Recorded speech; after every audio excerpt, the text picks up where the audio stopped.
So I'm pregnant. I just obviously I don't even know what I'm saying. Like, this is so overwhelming, and I feel like just so much more precious. And I think because obviously if you're watching this, you would now know that we did experience a pregnancy loss. So I feel like this pregnancy feels even more precious and even more of a miracle because of what we went through. And I definitely think that the pregnancy loss is something that I will speak on much more and in much more detail in the future. But right now, and because I'm such a strong believer that your words are so powerful, your intention, your positivity, your mindset, just in life in general, I would love to not focus on loss whilst I'm pregnant, and it's something that happened to me. I want to remove that stigma and openly talk about it, but I don't want to focus on it, and I don't want to go into the details of it because I'm in a place right now being pregnant that I'm focusing on love and nurturing and growth and progression in this pregnancy and healthy baby, happy baby, and just happy me. But I wanted to share because I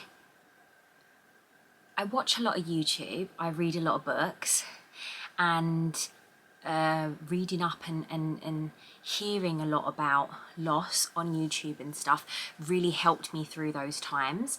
And just in general, I'm absolutely obsessed with anything maternal. I'm obsessed with birth, labour, pregnancy, motherhood documentaries, YouTubers, Instagrammers, Reels, anything, I'll take it because I'm just obsessed with it. Even when I wasn't thinking about being pregnant, even when I wasn't pregnant, I'm still so invested in anything around maternal instincts. I just love it.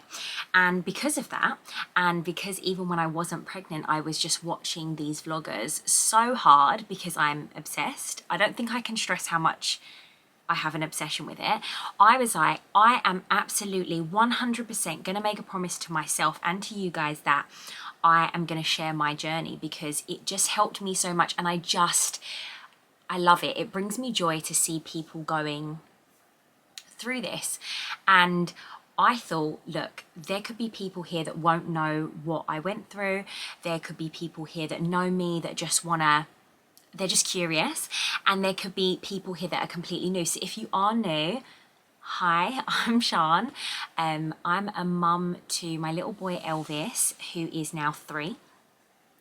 This is my 3rd pregnancy, and hopefully baby number 2. Well, if you're watching this, I will be in the safe zone, and I'm gonna vlog my journey week by week. I'm gonna show you my belly. I'm gonna talk about conception. I'm gonna talk about symptoms, how I'm feeling, just everything. And I really hope if you are pregnant or you're thinking of getting pregnant or you're on this journey with me, the week by week thing will be relatable, because in those early stages it can be lonely. You can't necessarily always openly talk about it. Some people do and some people don't, and I just think having someone there, even if it is online, that you feel like you can connect with, for me personally, it just massively helped me. And if you really do feel that you really want to tell people, I would just say from my experience with my loss, I told people early, and I was so glad that I did, because you're always worried about what if I have to have the conversation that the pregnancy didn't progress. But actually, I was so grateful that those people that were close to me knew what I was going through. So I would just say that to start things off. And now I want to move on to talking about this pregnancy, which if you can't tell, I'm just so over the moon. I'm shocked, but I'm not shocked, and I'm going to talk to you. So I might have to split this video into 2. I'm going to try and remember to show my belly week on week so you can kind of see the reality of it. Yeah, okay, so where do we start? So I'm 5 weeks currently. Now, the journey to this conception is interesting. So in August, we suffered a pregnancy loss, and it was heartbreaking and just unexpected. For those of you that haven't followed my previous pregnancy with Elvis, I documented a bit, but not tons.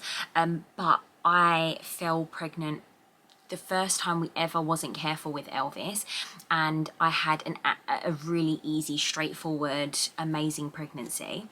And I know everyone knows about the statistics of miscarriage in those first 12 weeks, but I think that especially when you've experienced such a safe, sound, healthy pregnancy, I think in a way maybe you expect it less.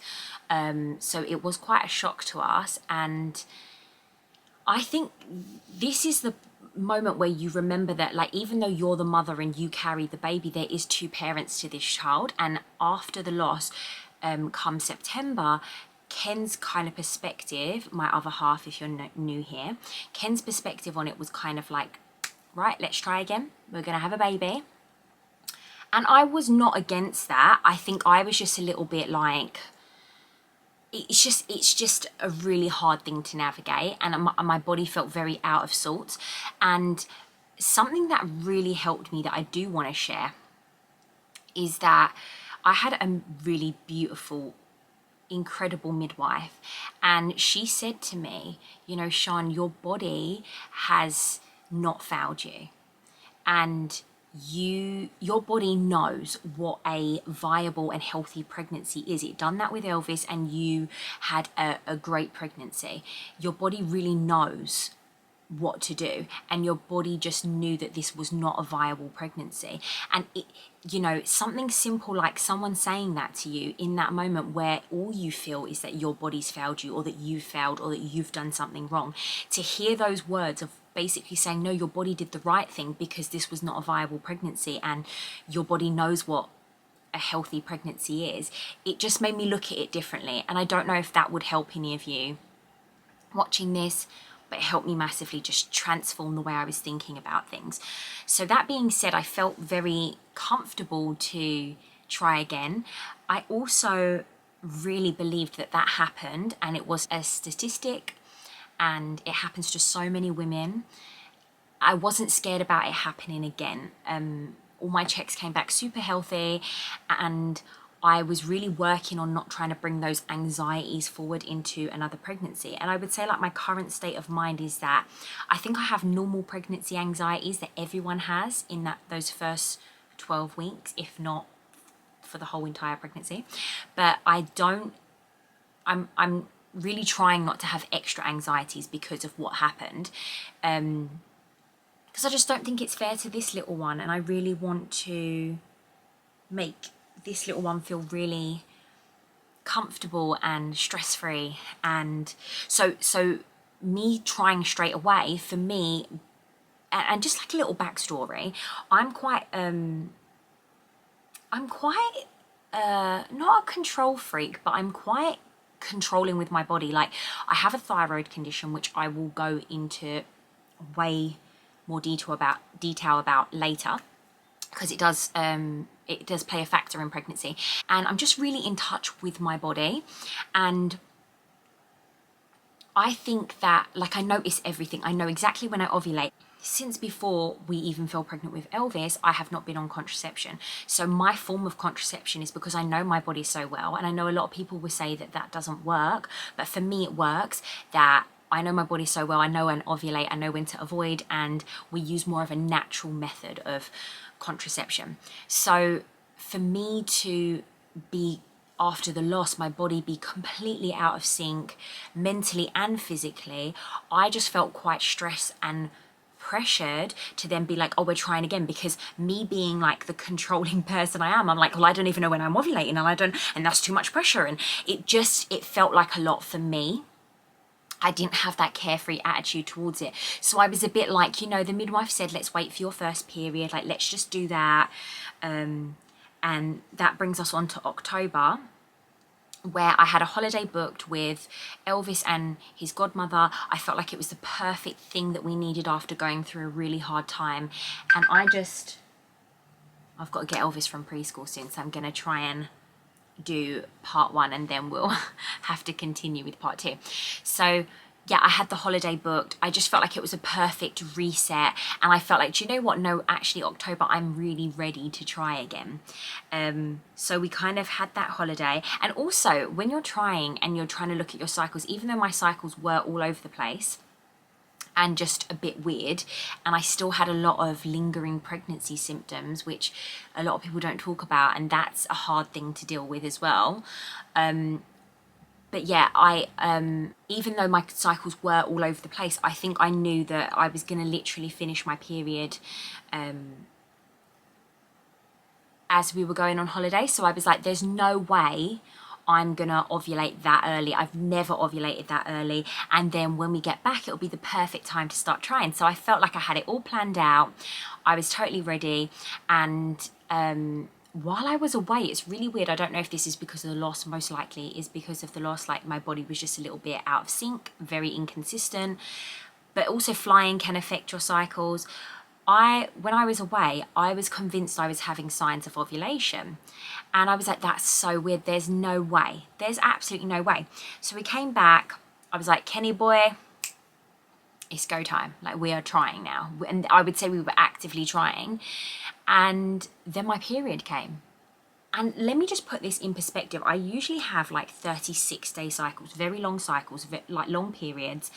And anyone that's trying and is on a conception journey, they will know exactly what I'm talking about. And this period came on day 25 of my cycle. I was like, whoa, I've never in my life had a period this early. It was completely weird. It really threw me off. And to be honest with you, I was quite gutted, because I was like, okay, now it makes sense. I did ovulate while I was away. There's no way I'm pregnant. And I was a little bit upset, if I'm honest with you. And that's when I decided, I was like, whoa, we need to put the brakes on. Like, this is not, I don't like this feeling of not knowing what's going on with my body, and then trying, and then the upset. I just don't like this feeling, and I just think I need to go away for Christmas. I was manifesting to Ken that this could be our last Christmas together as a family of 3, and I was like, let's just go away for Christmas, let's put a break on. There's loads of things I want to do. And if I'm honest with you, because I was pregnant, there's a lot of I mean, look, pregnancy is one of the most amazing, biggest miracles of life. It still amazes me now. But you know, there is a lot of things you can't do, a lot of things you can't eat, a lot of things you can't drink. And I think if I think back, I'd been acting pregnant that whole time. I'd been, you know, preparing myself like as if I'm going to be pregnant, and I was still kind of holding back on life. And I kind of was like, wait, I want to put a pause on. I want to go away for Christmas. I want to travel. I want to give blood. I'm not going to be able to do that if I'm pregnant. I want to live life. I want to go out and have a drink. So I just decided, I said to Ken, like, I need to put the brake on. Let's book to go away for Christmas. And then once we get back, we will try again. And I just felt instantly like a relief of no pressure now. And that's exactly what I did. I lived life. I really kind of took the pressure off. And as I said, look, we weren't on any form of contraception, and it's very hard to use a natural form of contraception when your cycles are inconsistent and kind of messed up. So we was not trying, but we probably could have been more careful. And November, we wasn't trying. December, we wasn't actually trying. But December rolled round and we'd booked Thailand, and I had it in my head, you know, I didn't want to be early pregnancy while we were away. I didn't want to be feeling sick. I didn't want any risks, or, you know, I wanted to have a drink over Christmas. I just had it in my head that I wasn't going to be pregnant that month. And the strangest thing was I felt pregnant. I felt really pregnant. And I had a couple things coming up. So I had like early Christmas dinner with the family. I was then going to be traveling. I just was like, do you know what? Let me just test early, because I was convinced I was pregnant. And I knew it was a bit early to test, but I was like, oh, surely it will come up if I'm having symptoms. So tested, it was negative. And then I was like to myself, you're crazy. You're convincing yourself you're pregnant when you haven't even really been trying. So I then just went about my month, enjoyed, had a little drink. Actually, funny enough, it was probably the first Christmas I didn't get drunk, thank God. But I really enjoyed the month. And then we went away. And while we were in Thailand, I was meant to come on my period, but I'd done a test and my cycles had been early, late, like they'd been all over the place. So I was kind of in denial. I was in denial because all the pregnancy symptoms were there and I was definitely in denial. And Ken kept saying to me, "You're pregnant. You are pregnant." And I was hormonal. I was so moody. I was like, "Are you saying I'm fat?" I know I've just eaten a lot of mince pies over Christmas. I had eaten a lot over Christmas, but I was getting so peed off because I looked so bloated. Now, one thing I'll tell you about me, when it comes to pregnancy, I'm fast out the starting block. Like, I can't hide it. Like, I find it very hard to hide pregnancy because I am fast out the starting block. Like, as soon as that line is on the pregnancy test, like, my belly's like out, like, boom. Hey, mama, I'm here, you know? So Ken just knew, and I knew, but I was totally in denial. And I think I didn't want to get my hopes up, and I think I didn't want to worry and then be like, "Oh, well, we wasn't meant to be pregnant to travel, and is everything okay, and there's still a pandemic." And I think I was just in denial, but we knew I was pregnant. So I think I need to like cut it here as like part 1 and then go into part 2. Part 2 will be my symptoms, how I'm feeling, my belly, just a general update on this current pregnancy now that I've caught you up with life.